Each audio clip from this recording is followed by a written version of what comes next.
komunikasi. Di sini aku bakal jelasin 25 teori komunikasi. Yang pertama ada teori agenda setting. Teori ini mengatakan bahwa media massa memiliki kemampuan untuk memilih dan menentukan topik yang akan menjadi perhatian publik. Contohnya, selama kampanye pemilu, media massa fokus pada isu-isu tertentu yang kemudian menjadi perhatian utama publik. Yang kedua ada teori use and gratification. Teori ini menekankan bahwa individu aktif dalam memilih media dan menggunakan media untuk memenuhi kebutuhan mereka. Contohnya, seseorang memilih untuk menonton berita untuk memperoleh informasi terkait tentang isu-isu terkini. Yang ketiga ada teori cultivation. Teori ini mengungkapkan bahwa paparan jangka panjang terhadap media massa dapat mempengaruhi persepsi individu terhadap realitas sosial. Contohnya, paparan berulang terhadap kekerasan di media massa dapat membentuk persepsi bahwa dunia ini lebih kejam daripada kenyataannya. Yang keempat ada teori framing. Teori ini fokus pada bagaimana media massa mengatur pesan-pesan untuk mempengaruhi cara orang memahami realitas. Contohnya, ketika media memberitakan tentang sebuah konflik, cara penyajian informasi tersebut dapat mempengaruhi persepsi masyarakat terhadap siapa yang bertanggung jawab atas konflik tersebut. Yang kelima ada teori interaksi simbolik. Teori ini menekankan pentingnya simbol-simbol dalam komunikasi dan bagaimana individu memberikan makna pada simbol-simbol tersebut. Contohnya, lambang-lambang dan simbol dalam sebuah budaya memberikan makna yang mendalam bagi individu dalam budaya tersebut. Yang keenam ada teori penerimaan. Teori ini menjelaskan bagaimana opini publik terbentuk melalui proses penerimaan atau penolakan terhadap pandangan mayoritas. Contohnya fenomenal spiral of silence, di mana individu cenderung menahan pendapat mereka jika merasa bahwa pendapat mereka tidak sejalan dengan mayoritas. Yang ketujuh ada teori penyiaran. Teori ini menekankan pada pertanyaan-pertanyaan dasar dalam komunikasi seperti apa, siapa, kepada siapa, melalui saluran apa, dengan efek apa. Contohnya, analisis komunikasi politik yang mempertanyakan siapa yang mengatakan apa kepada siapa, melalui media apa, dan efeknya terhadap pemilih. Yang kedelapan ada teori komunikasi simbolik. Teori ini mengemukakan bahwa manusia menggunakan simbol-simbol untuk memberikan makna dan memahami dunia di sekitar mereka. Contohnya, penggunaan simbol-simbol dalam seni, agama, dan bahasa sebagai cara untuk berkomunikasi dan mengungkapkan makna. Yang kesembilan ada teori komunikasi organisasi. Teori ini membahas bagaimana komunikasi mempengaruhi struktur, budaya, dan kinerja organisasi. Contohnya, komunikasi internal dalam organisasi yang mempengaruhi efisiensi, kepuasan karyawan, dan produktivitas. Yang ke-10 ada teori komunikasi kelompok. Teori ini menyoroti proses komunikasi dalam kelompok dan bagaimana komunikasi mempengaruhi dinamika kelompok. Contohnya, proses diskusi dan pengambilan keputusan dalam rapat tim yang dipengaruhi oleh komunikasi antara anggota tim. Yang ke-11 ada teori komunikasi verbal dan nonverbal. Teori ini mempelajari bagaimana komunikasi dapat dilakukan melalui kata-kata atau verbal, dan ekspresi tubuh, bahasa tubuh, serta bahasa visual atau nonverbal. Contohnya, ketika seseorang tersenyum saat bertemu dengan teman. Itu adalah contoh komunikasi nonverbal yang mengekspresikan kegembiraan.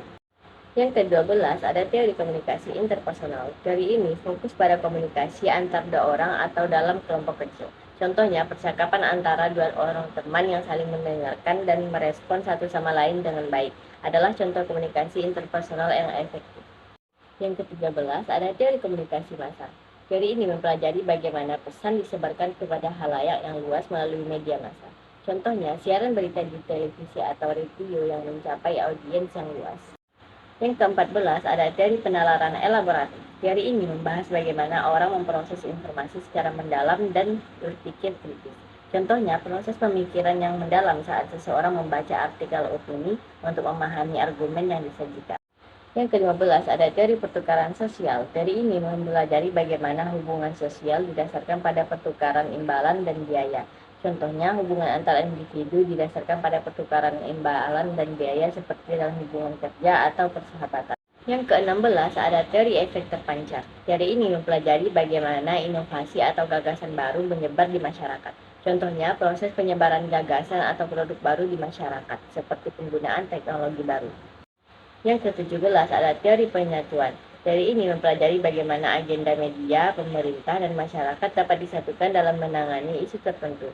Contohnya, penyatuan agenda antar media massa, pemerintah, dan masyarakat dalam menangani isu seperti bencana alam.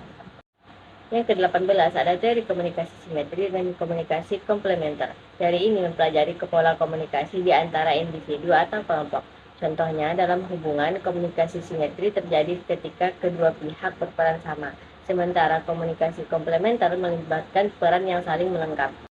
Yang ke-19 ada teori komunikasi transaksional. Teori ini menekankan bahwa komunikasi melibatkan pertukaran pesan antara pihak-pihak yang terlibat. Contohnya, percakapan antara dua orang yang saling mempengaruhi satu sama lain melalui pertukaran pesan. Yang ke-20 ada teori komunikasi relasional. Teori ini mempelajari bagaimana komunikasi mempengaruhi hubungan antara individu. Contohnya, komunikasi antara pasangan dalam sebuah hubungan yang mempengaruhi dinamika hubungan mereka.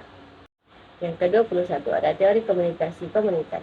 Teori ini mempelajari komunikasi dalam konteks komunitas atau kelompok sosial tertentu. Contohnya, diskusi di forum online yang memungkinkan anggota komunitas untuk saling berbagi informasi dan pengalaman. Yang ke-22 ada teori konvergensi media. Teori ini membahas bagaimana bentuk media, teks, gambar, dan suara dapat berkumpul dalam suatu platform. Contohnya, penyatuan berbagai bentuk media dalam suatu platform seperti aplikasi berita digital. Yang ke-23 ada teori keterlibatan media. Teori ini mempelajari bagaimana audiens terlibat dengan konten media. Contohnya, reaksi audiens terhadap konten media seperti komentar, like, dan share di platform media sosial. Yang ke-24 ada teori komunikasi antar pribadi. Teori ini fokus pada komunikasi antar dua individu. Contohnya, percakapan antara dua orang dalam suatu pertemuan tatap muka. Dan yang terakhir ada teori komunikasi antar budaya. Teori ini mempelajari komunikasi antara individu dari latar belakang budaya yang berbeda. Contohnya, komunikasi antara orang dari latar belakang budaya yang berbeda, misalnya dalam konteks kerja atau pariwisata. Nah, itu tadi 25 teori komunikasi yang dapat aku sampaikan. Semoga penjelasan ini memberikan pemahaman yang lebih mendalam mengenai berbagai teori komunikasi. Dadah.